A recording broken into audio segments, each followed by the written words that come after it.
अक्षय शिंदेच्या मृतदेहाचं जे रुग्णालयात पोस्टमॉर्टम पूर्ण। अक्षयचा मृतदेह पोलिसांच्या ताब्यात दिला जाणार, तर पोलिसांकडून एन्काउंटर झालेल्या ठिकाणाचा पंचनामा। अक्षय शिंदेनं काही खुलासे केलेत। संजय राऊतांचं वक्तव्य, खुलासे समोर येऊ नयेत म्हणून एन्काउंटर केला का? राऊतांचा संतप्त सवाल।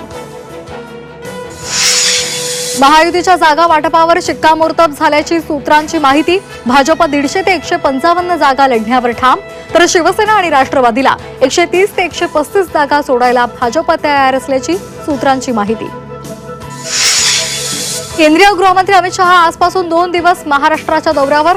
आज नागपूर आणि छत्रपती संभाजीनगरमध्ये बैठका, तर उद्या नाशिक आणि कोल्हापूरचा दौरा। विधानसभा निवडणुकीच्या रिंगणामध्ये आशिष शेलारांविरोधात प्रिया दत्त सामना रंगण्याची चर्चा। प्रिया दत्त वांद्रे पश्चिम मधून लढण्याची शक्यता। राज्यात पुढील 4 दिवस मुसळधार पावसाचा अंदाज। विदर्भ, मराठवाडा आणि कोकणाला पावसाचा अलर्ट।